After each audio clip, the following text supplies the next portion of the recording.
Well, good morning, Miss Nancy Webb Larkins. How are you today? Great getting up morning. Doing well. Thank you. All right. Um, we thought about this on Tuesday, and so the students were able to read over your bio and they kind of came up with some questions to ask you. But could you do a brief introduction of just who you are, maybe, and the work that you do in the community and things of that nature? Happy to have that opportunity. Good morning, students. I sat where you sat, maybe only about 15 years ago now. And at that time, I earned my master's degree in social work.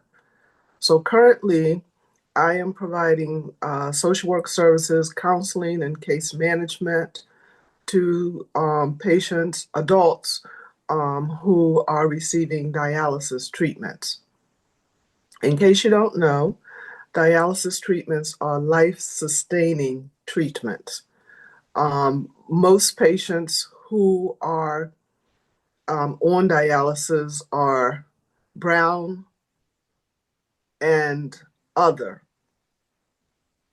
I do this work because I find it very rewarding to be able to provide energy to my patients, and prayerfully they will see that, yes, I can do this. I can go on. This is not the end of my life. This is only a part of my life that I have to live at this time. I started my career, oh, a few years ago, as a real estate settlement officer. And that was a rewarding career as well. As a matter of fact, just in the last 2 years, did I understand that I had no more space to do that work. Prior to my real estate career, I actually was just a child, growing up into an adult, and at the age of 21, I believe was the no, yeah, 21, 22. Oh, excuse me. I became a mother. So that's where my journey started in motherhood. There are some things that I've done in the community, presenting workshops, various workshops on real estate, settlements, and working with those who were less fortunate, providing uh, clothing, um, shelter,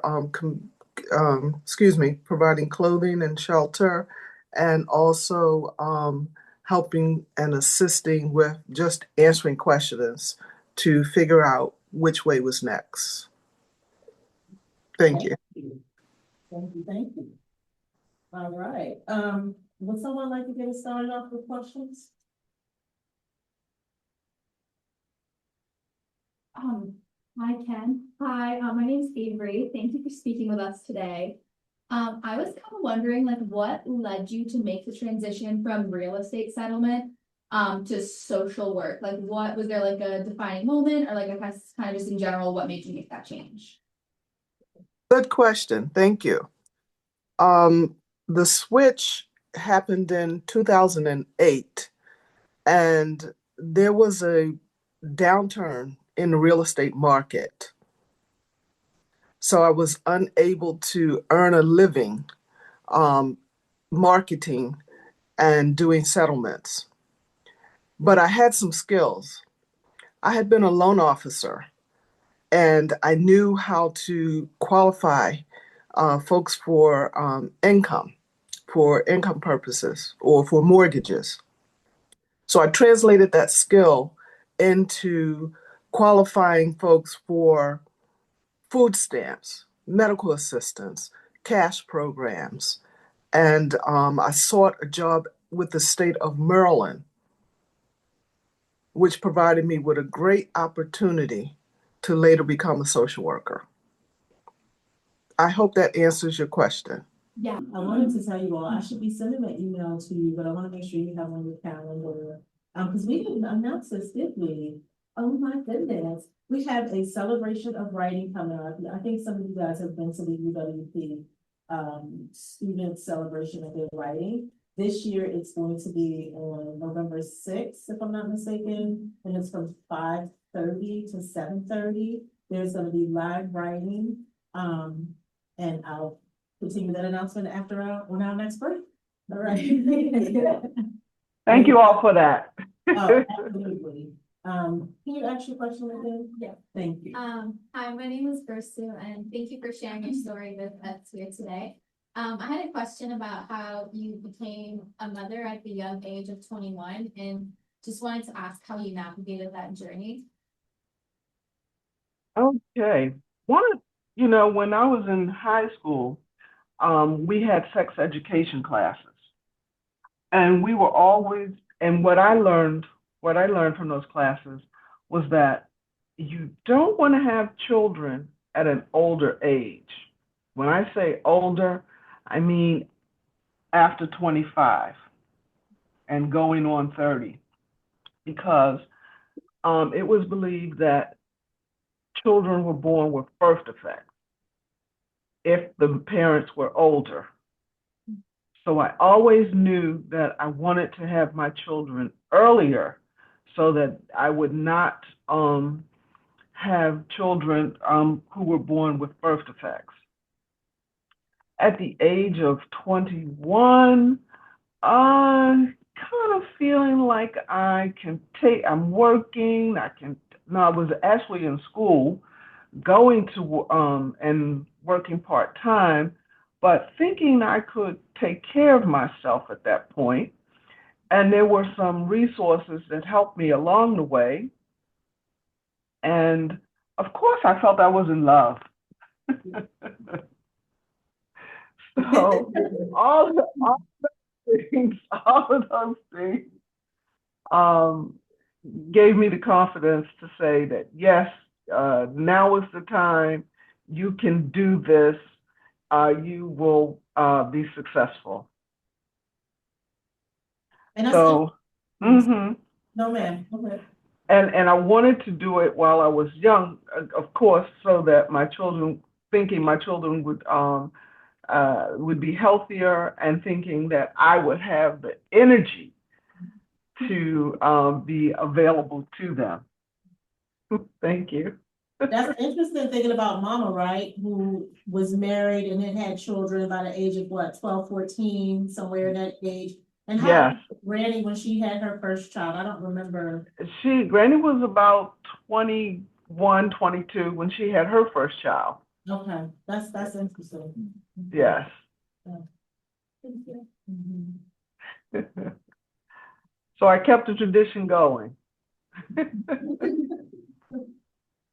Yeah, and now Jenna thinks that I was old at 26 when I had Lulani, and she wants to have her children very soon. Yeah, Yeah. I can understand that. Yeah. Because now I'm a young grandmother, and when my first grandchild was born, I had a lot of energy. Man, I could run and play and jump and get into that ball pit with my grandkids and all of that, and had a heck of a time getting out, but it was fun. Yeah. Yeah, Lulani used to take gymnastics, and I don't know if any of you all took gymnastics, but they had that big pit of like those sponge balls, and she jumped in one time with Lulani. Yeah, but when you said running, you made me think about when you were running at Virginia State Beach behind Kadir. Yes. Yeah. Yes. Yeah. Whereas now my two younger grandkids, I don't have much energy to run. I do some walking, but I don't do as much running these days. Mhm. Man, thank you for that perspective. I don't know. I'm already 47, not a grandchild in sight. Oh my God. Oh yeah, those were the good days. These are good days as well, because I enjoy now having partially retired. That is to say, I am still working 3 days a week. which I feel I have the energy to do. But as I get closer, can I say my age? As I get closer to 70, I'm like, maybe you need to trim those days back a little more and just start having some time, more time for yourself. Yeah. So I'm looking at transitioning again, as next year comes in, as my birthday arrives next year. All right, you dropped, Mhm. they getting the updated thoughts, something I didn't even know. Yes, yes. Always trying to figure out how to keep providing services and to keep providing my services and to enjoy myself as I age.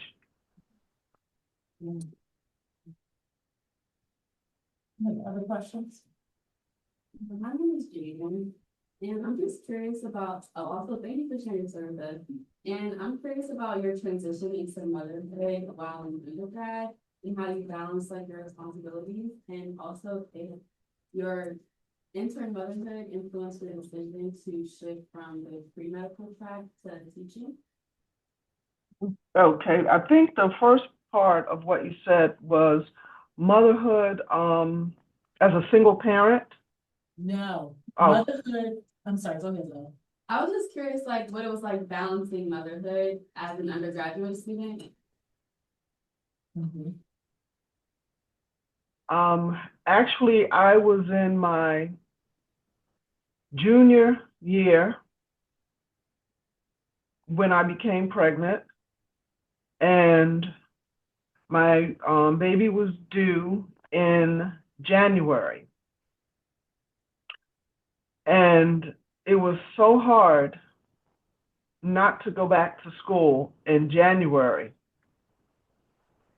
Um, so I had to come to grips with the fact that my choice was to become a mother, which meant I needed to go to school for another year because I chose to do both things.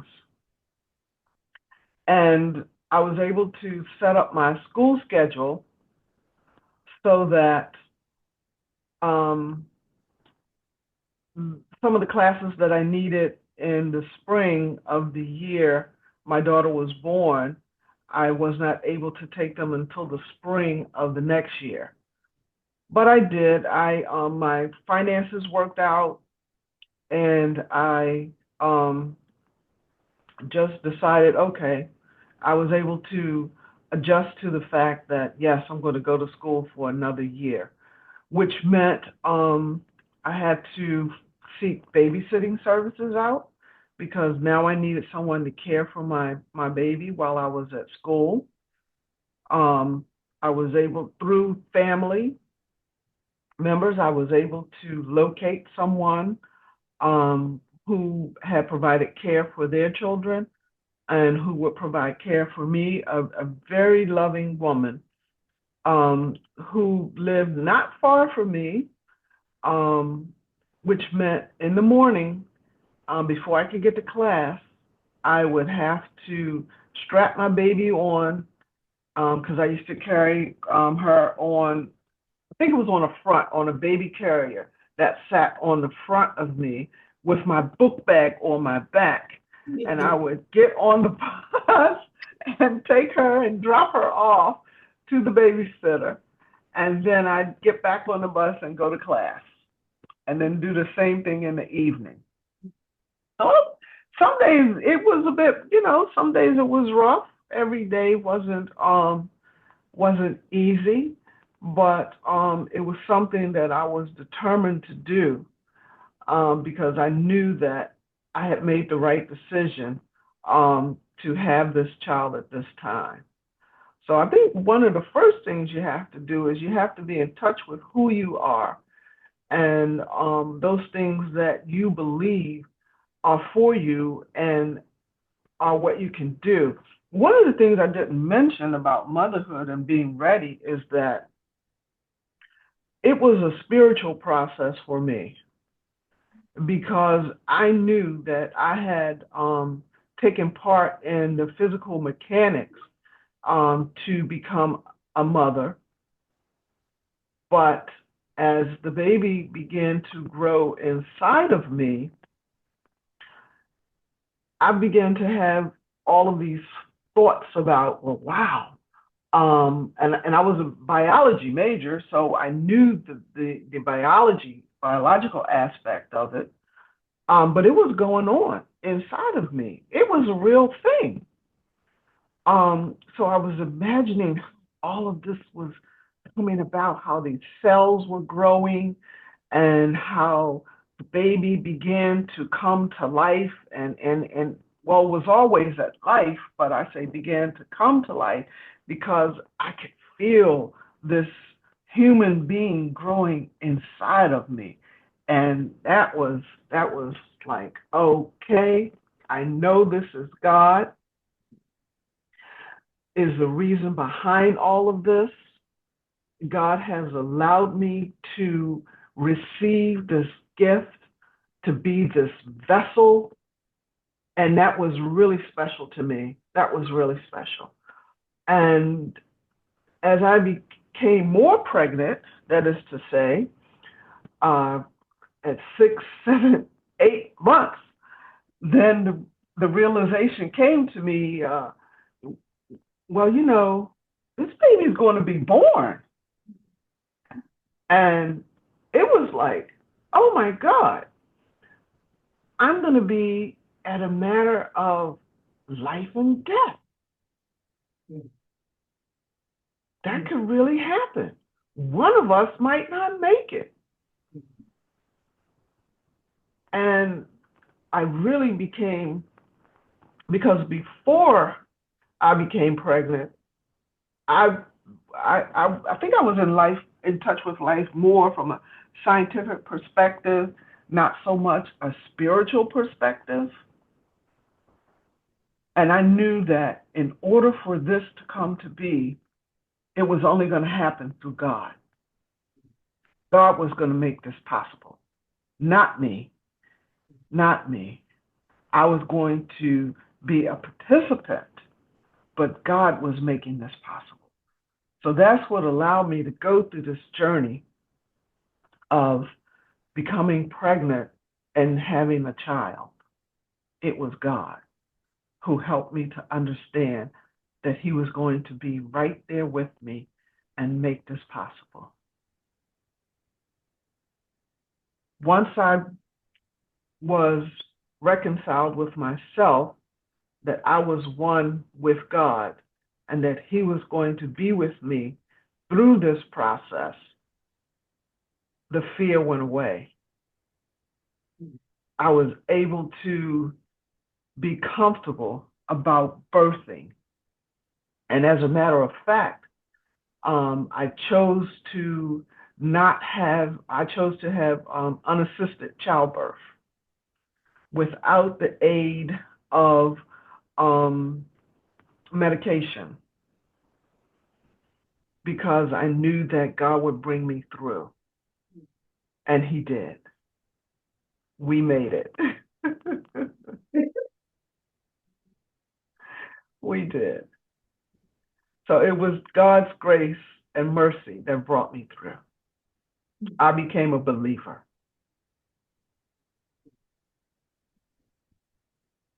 That's powerful, Mom. It was quite a turnaround for me.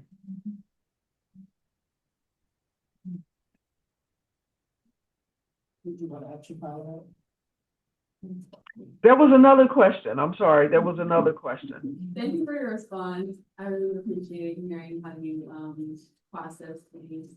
But my follow-up question was also like, how did becoming a mother influence like your shift in career paths, if it did at all? Actually, it did, because career path, so what is work? Work provides income. And what does income do? Income allows you to assist with your household. Income allows you the freedom to pay your bills, pay your rent, have an income, save money, help provide and put food on the table. So if when the resources dried up, or when I felt that there was an opportunity to increase my income, increase my skills, increase my knowledge, then I changed jobs.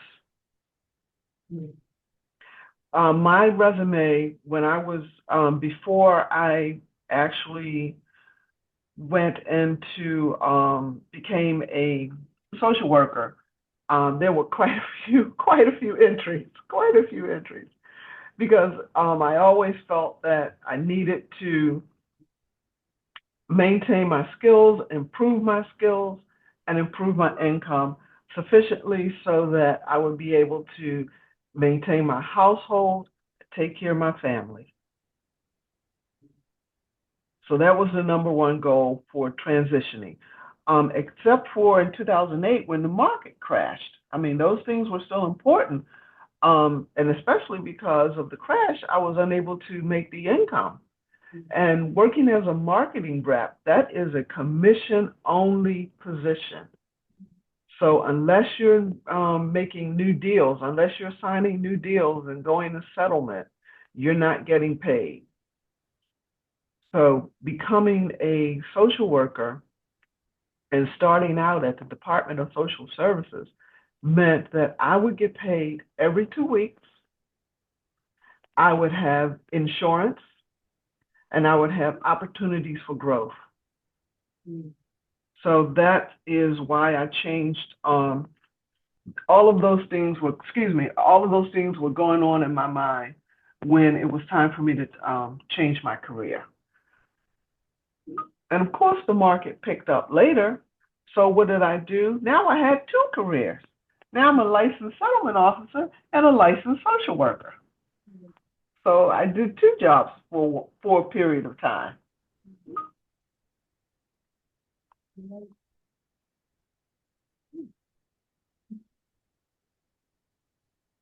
And you just think about family and keeping things going, and how to take care of yourself and how to take care of them.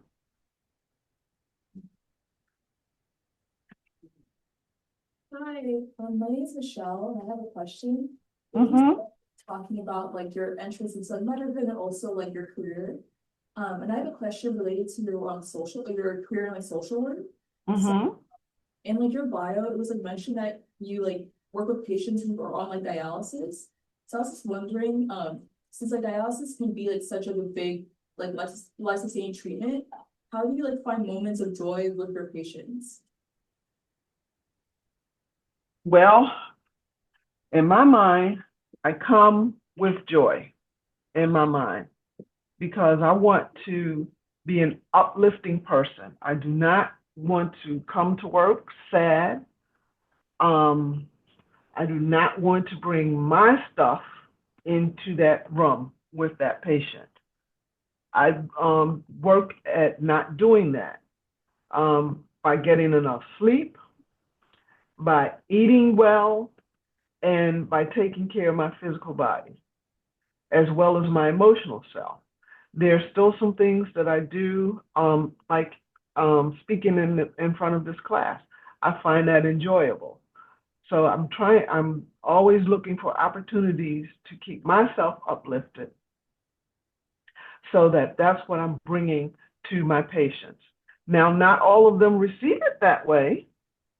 They don't. And when they do not receive it that way, then I think that I need to go back and look at how I presented myself to them so that I can have a second chance. Some people you just can't connect with. They're going to do what they're going to do. And what me and some of my colleagues have deduced is that you can't want more for people than they want for themselves. So once you bring the information to them, that you think is helpful, or once you learn from them, I should say, and what you learn from them, because people will tell you if they want your input. So you have to ask first, can we have a conversation? And if they say no, then you don't have a conversation. But if they say yes, then you're open to asking them, what would you like to talk about? And when you're having that conversation, perhaps you're able to speak with them enough times where they're more comfortable with you, and then you're able to talk about those things that you see happening with them in their profile on their dialysis journey. Some of my patients, I had a young patient, I think she was 20 some years young when she became a dialysis patient. She was, she became, trying to remember, I think she had sickle cell anemia. No, lupus. Lupus was the reason why she became a dialysis patient so young.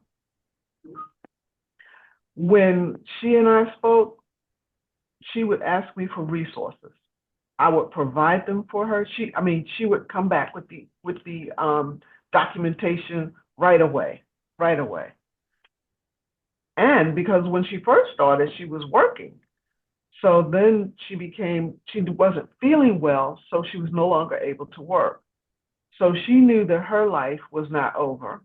She knew that there was more that she wanted to do, that dialysis was not going to be the end of her. So she asked for the resources. I provided her with the information. She gave me the documentation. I tell you, she was on dialysis maybe 3-4 years. She got a transplant. And she's happily on her way. And that was about, maybe a year and a half ago now. So if I feel that if I come with the joy and not with the sad, then we can connect, and perhaps I can help their journey. I can perhaps help them have a better journey through dialysis. But let me say, that's not the case with everyone, because some of my patients don't think they received the correct diagnosis. They do not believe that they should be dialysis patients. What they believe is that someone misdiagnosed them and now they're on dialysis. So they choose to take their life in their own hands. And dialysis is prescribed 3 days a week. And most patients, depending on their body type, composition, weight, height, age, may have a prescription anywhere from 3 to 4.5, maybe 5 hours, 3 days a week. So for some people, that's a lot of time out of their day. Some of my patients only show up 2 days. They only come 2 days in a week because they decided that their prescription works better than what the doctor has prescribed. And unfortunately, what I've seen with that is that over time,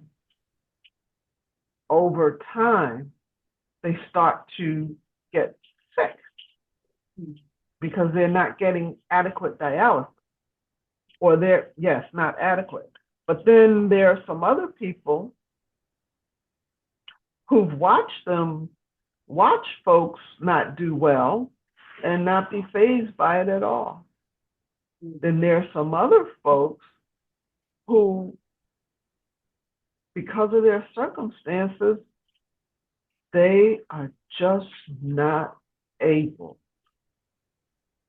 to grasp the fact that this is my life and this is how I must live.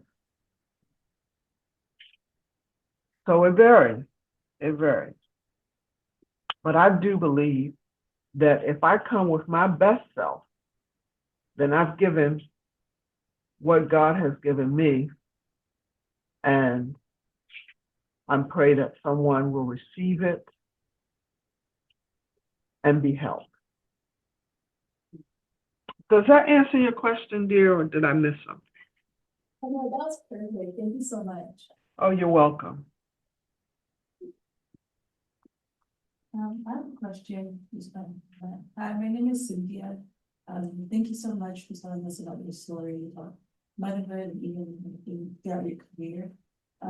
I saw that in your bio that you had an experience, opportunity to go to Ghana, and I was wondering what that experience was like, and if there was anything that you learned from your experience there that you applied to your career, or even through your journey in motherhood, and what you like give advice for us as future entrepreneurs. Let me repeat what I heard. I heard you ask me about my experience in Ghana. What was that like? But there was something else, and I didn't quite get the end of that. Oh, yes. So, so about your experience in Ghana, and anything that you applied to, or that you did apply to your work, either in social work or it's like your experience throughout motherhood. Okay. Actually, to go to Ghana was fantastic. For me, it was an opportunity to go to the motherland, to touch down, and to be one with my ancestors, first and foremost. First and foremost. All of this came about because I am a member of an organization called the National Association of Black Social Workers. And one of the things, I attended a class. I was a student in a class. It was called, let me remember. I was part of the Leonard G. Dunston Neonatal social work. I can't even think of the name of the whole class. But the class was created so that social workers would be in touch with their African roots, so that we would know how our existence came about, how we as African Americans are communally connected to our ancestors, how they lived, how we should live, how we should carry that legacy on. And as part of taking that class, I felt like now I need to go to Africa. I've read these stories. I've read about these different ways of living. I need to go and see this. So there was an opportunity to go to Ghana, which I shared with my daughter. And it was like nothing I had ever done before. There were happy moments and sad moments.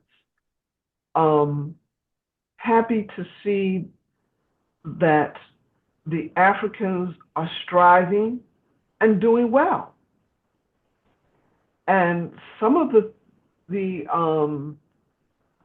stories or theories that I read about are in play in Africa in the terms of the way families live. They live as units. They take care of one another, and there's respect among to the elders and the children. They're not restricted just to their mother and father, but they are loved and taken care of by their entire families. And actually realizing that some of the ways that I grew up were in the African spirit, and no one had ever asked me to connect the two, so I didn't know where some of these things had come from. I just assumed that that's the way it was done. But I've learned that the culture that I grew up in is somewhat very much like the culture that is still lived out in Africa today. There were a lot of things that, of course, that haven't changed in Africa. And I've learned that the term is undeveloped, and underdeveloped. And it's just the way life is for them, because that's how they live. And it's not that they're anything lacking or less, because they still do all of the things that they need to survive. They just do it differently. Some have called it backwards and so forth, but they get just as much done and or more as we do living in these United States. So in terms of my career and my journey to Africa, I'm learning, or I did learn, that some of the theories in social work are sort of, let's see, linear. You do this, and you get that. But not in real life. In real life, life is circular. You learn from me, I learn from you. We put it together and come up with an intervention that suits you. I don't tell you what to do, give you homework, you take it home and it works. It doesn't work like that. So in the African sense, things are linear. And the sense of Eurocentric African is circular, Eurocentric is linear. Two things I learned to be different, which taught me a different way to practice social work.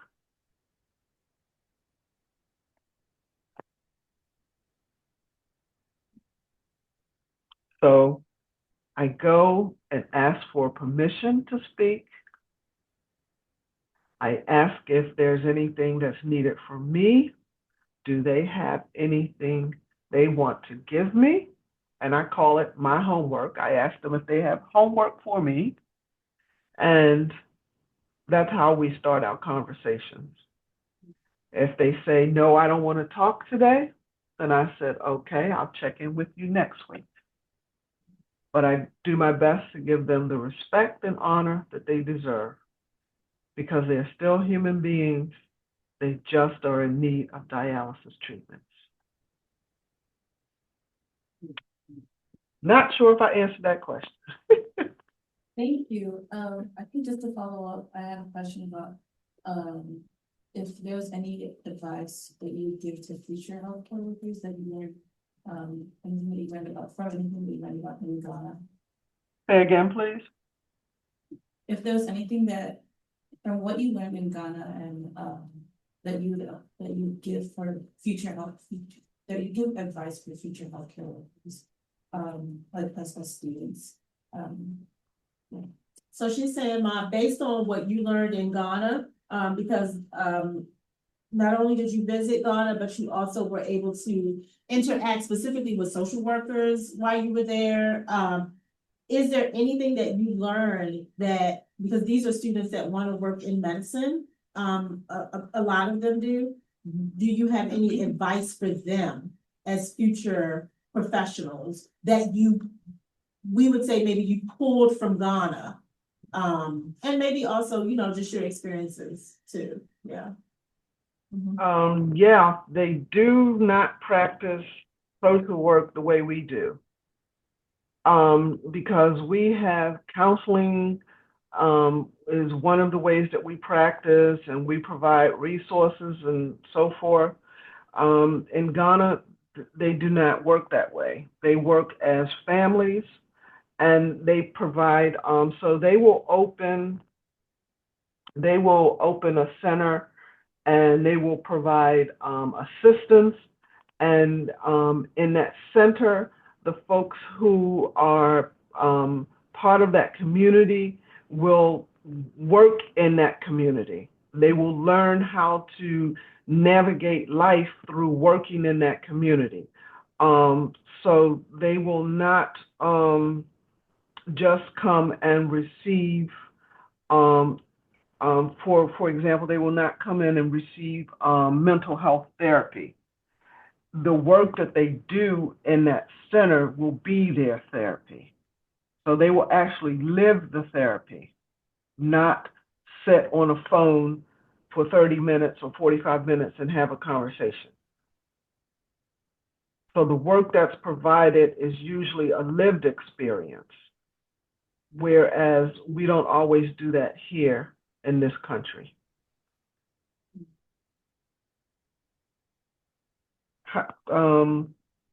Let's see if there's a better way that I can say that. Um, the Here, we have two different license structures. We have someone who's called a clinical social worker, and then we have someone who's non-clinical. In Ghana, everyone's clinical. There is not an academic, let's see, I'm struggling with how to explain that. Here we can teach, we can provide services, therapeutic services, we can provide casework, case management, which means we are looking at the person and just saying, okay, this is what you need and this is what we give you. But in Ghana, it's different. Folks come into a union or a relationship with a social worker, and they work together hands-on to do the healing. They may have a person who goes to what I'm trying to say is they don't call and say I need counseling. It's not done that way. Basically, it's not done that way in Ghana. Thank you. But if you were looking to go to Ghana as a medical professional, there are hospitals in Ghana. There are folks who work inside of the hospital and outside of the hospital. A lot of folks in Ghana I found, or a lot of the people are self-employed. They create their own work. And when they create their own work, then they bring others into that work. So this is how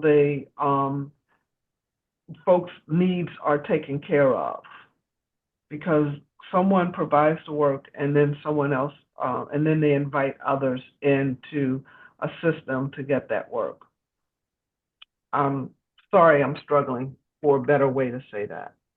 No, I think you're doing a fantastic job. One of the things I wanted to follow up with is if you had advice for future medical students, what would you say? I would say your services are much needed. Not in Ghana, but here. Here? Yeah. Okay. Future medical students going in, services are needed here as well. Understand that medicine has evolved, but there's still things out there to learn. There's still other ways to take care of folks, other than providing a pill. I think we need more what do you call it? Professionals who do not subscribe to medication, but they subscribe to more natural neopaths or Natural paths. yes, yes, yes. I would suggest that we need more of that kind of doctor. And Naturopath. that's something that we actually saw in Ghana. Like your trip was more, social work, and ours were actually going to medical facilities. Something that we saw, I was so shocked, was that there was I think it was the Tafu Hospital, Taco, am I saying it wrong? Hospital, where they actually had herbalists, like on site, right? And we also got to learn that, what am patients were able to choose what they wanted, what path they wanted to go down, like what type of prescriptions they wanted. If they wanted, like, regular prescriptions, things that you could only get from a prescribing doctor, versus if you wanted to be the natural way to use herbs and things like that. I think it's interesting that you say that. It is, and I think we should have an option, and it should be covered by insurance. I love that. You have a follow-up question or another question? Different question? I have a question. My name is Perla. Thank you for speaking in class today. I have a question, more centered around your motherhood journey again. I saw in your bio that at some point in your life you became a single mother. As someone who was also raised by a single mother, I was just wondering, generally, how do you find joy within that?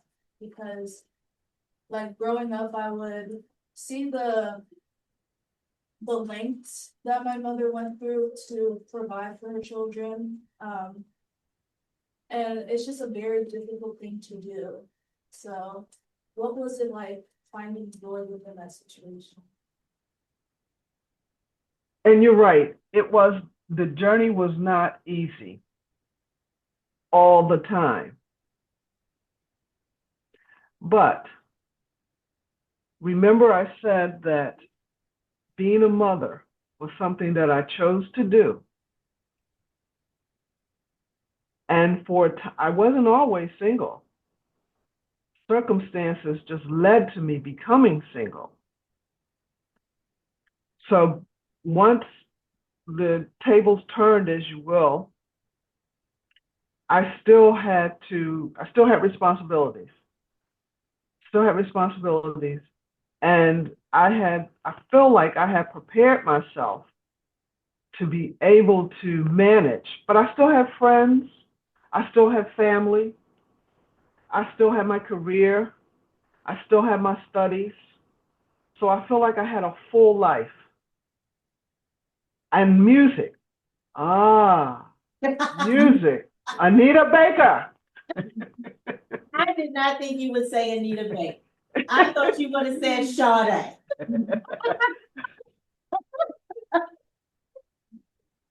Anita Baker and Sade helped me to keep myself together. Yes. Yes, because I knew there was no question that I wouldn't survive. There was just no question. And God had brought me to that point, so I know He would be with me to take me through. Faith. Faith through the hard times, through the good times, and even today. Faith has been my leg to lean on. My question, God answers my questions. God leads me through every day. Do I always follow? No.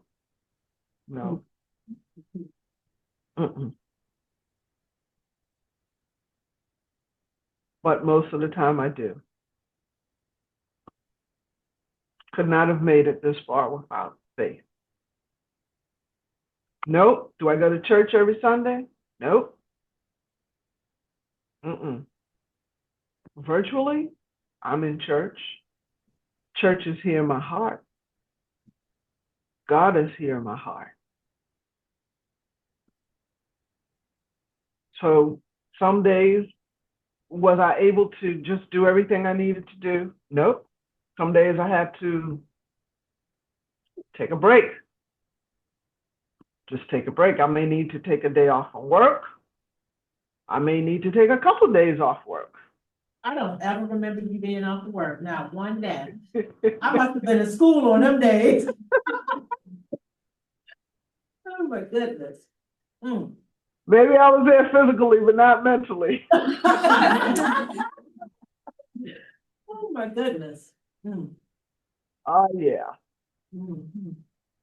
But so I had to pull on some resources, some other resources to get me through. But always being first and foremost, knowing that I needed to show up to be there. Yeah. It's not easy, but it can be done. Just need to understand within yourself what it is that you need and what would help you make it better. And then find a way to get it between you and God, if you're a believer. Find a way to get it, or God will define what it is He believes you should have, provide you with that, and prayerfully come to an understanding that His grace is sufficient.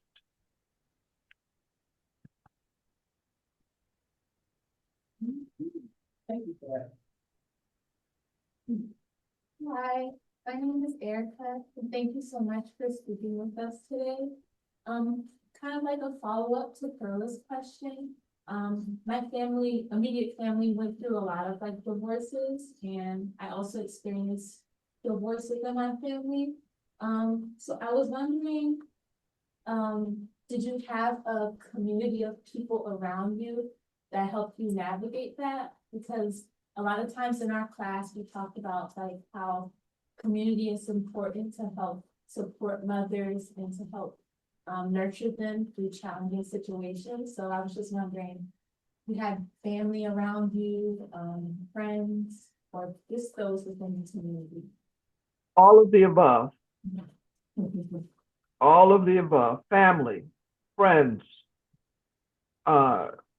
associates, those who would hear my story, just listen to me, those who had similar experiences, who provided me with feedback, my professors, my church family. Yes, and you have to be open to receiving all of that. You have to be open to seeking help from others. Sometimes that's a hard thing to do, is to let people into your world, into your heart. Sometimes the people we let in, they weren't the right people, but that's just par for the course. And we take and we learn from that. Prayerfully, we learn from that. And we keep going. Move on. I'd say know what it is you want to do. You may not know the people you want to connect with today, but as you pursue what is in your heart, what you believe is your destiny, that which God has planned for you, those people will come into your life. Because I believe, if you walk the road that God has planned for you, God will bring those people into your life. And if you trust and believe, you'll make it through. But only if you know.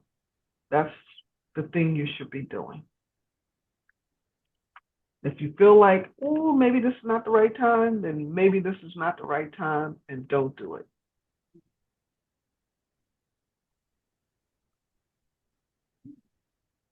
Because you have to be fully present for yourself and for your child. Your family, because now it's your family. It's now your family. They go from being thoughts to real people who need you as much as you need you. And there'll be others who will be in your path who will be able to help you along the way. I pray that that's what you find.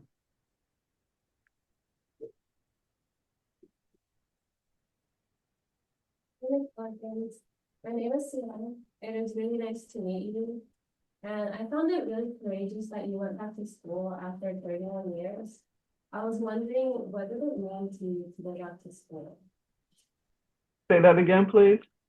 I said that I found it really courageous that you went back to school after 31 years. And I was wondering what it meant to you to go back. It meant now I could, well, first of all, I finally figured out what I wanted to do. when I had my bachelor's degree, remember I thought I was going into a career of medicine, so that meant more school.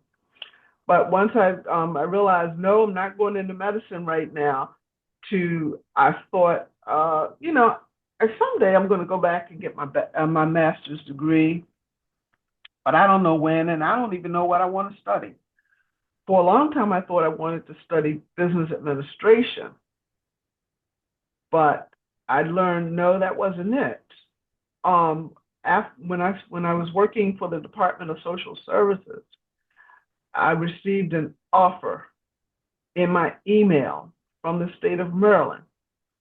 And they said, as a family investment worker, because that's the department I worked in, providing food stamps, medical assistance, and other cash products for those in the community who needed those services.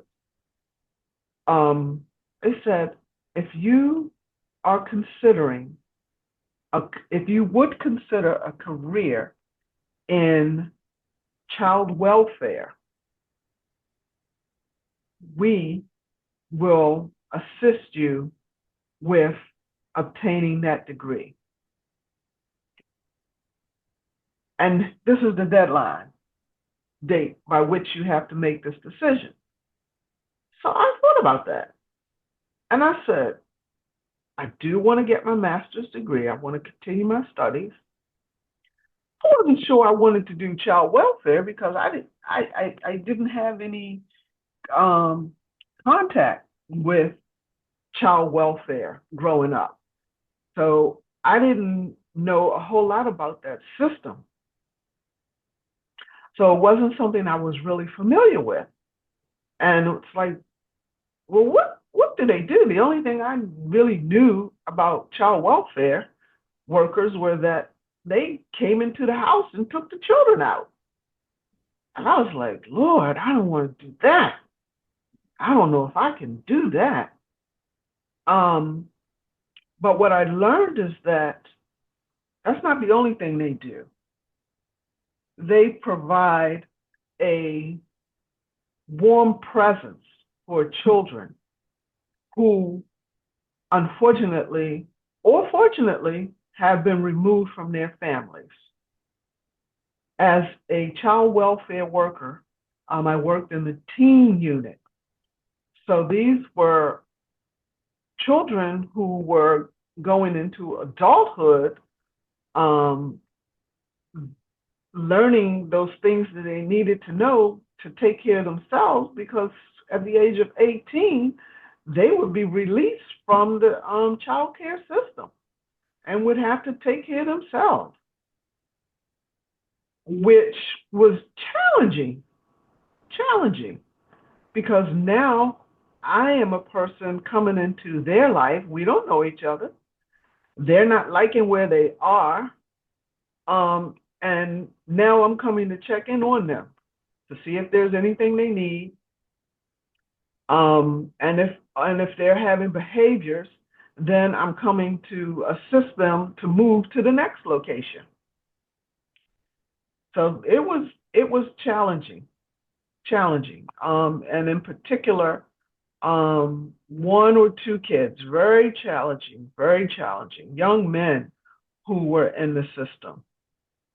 But then on the other hand, there was a young lady who made it more joyful because she took advantage of the system.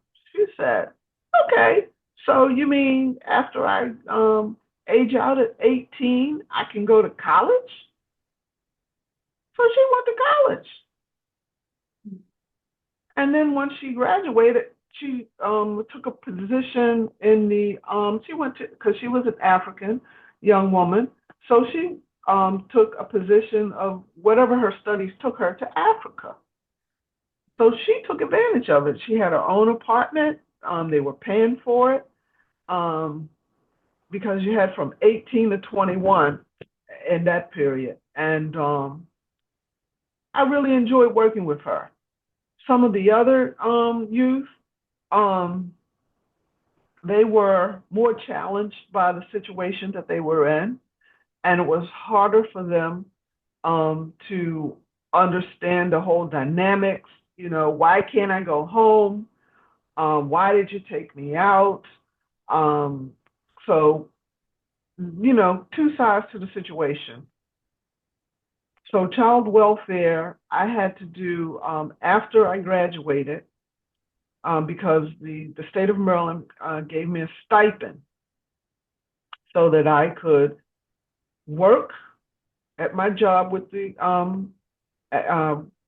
Department of Social Services, have an internship working in the child welfare area, and still get paid and go to school.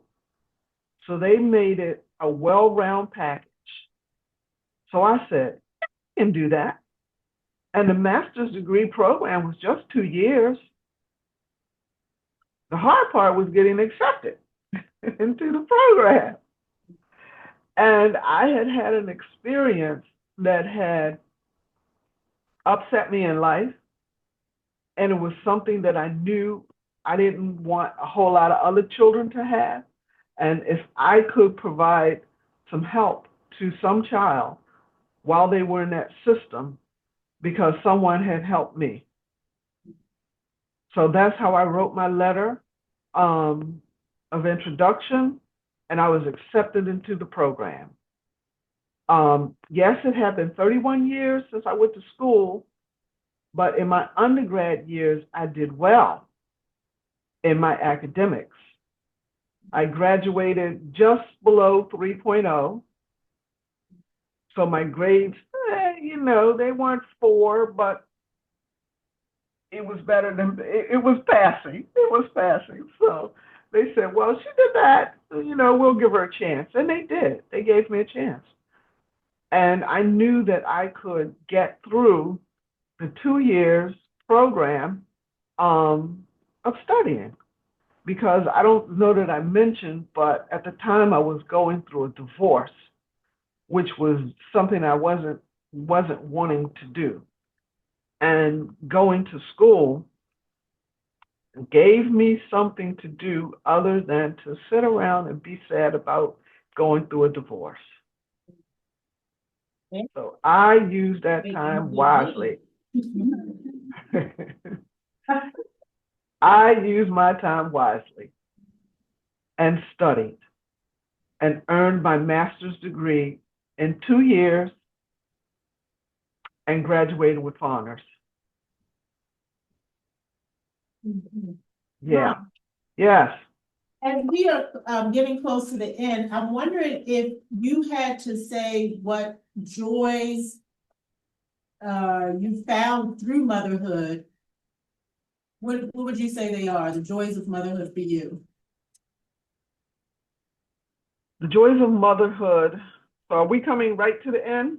Yes, ma'am. Okay. The joys of motherhood. This is how I feel about it. I fell in love when I first looked into their eyes. And what looked back at me was wonder and surprise. Those eyes said to me, I wonder what our days will be like. And I was inspired that I could see forever together. Our days were filled with being loved and nurtured, and to understand the meaning and urgency of what was needed as announced by each whimper and cry. What a beautiful sight to watch each of two babies grow and mature through goo-goos and gagas. As both children were born in the winter, and they bloomed from newborns into toddlers as winter turned into spring. Oh, the joys of motherhood as those toddlers began to walk, talk, and become more independent. And before too long, just like that, they were off to school. Oh, the joys of motherhood when your children become teeny boppers and young adults who seek to know their place in the world. Oh, the joys of motherhood to learn that patience is a virtue, to have the discernment to let them go and grow with love. Oh, the joys of motherhood when they make you grandmother and the cycle begins again. You get to see for yourself and other family members in the next generation. You get to rediscover and redirect some of your earliest notions about motherhood. And you get to experience more love and more joy than even age or time could have ever predicted. The joys of motherhood. Right. Thank you. You're welcome. All right. Well, thank you, Mom. All I love right. you. We love you all. And I trust that something said here today may be inspirational to someone, and you all go off in your careers, be it in medicine and or whatever, but that you do well and you have the confidence to know that God is with you and you will be well. God bless. Thank you.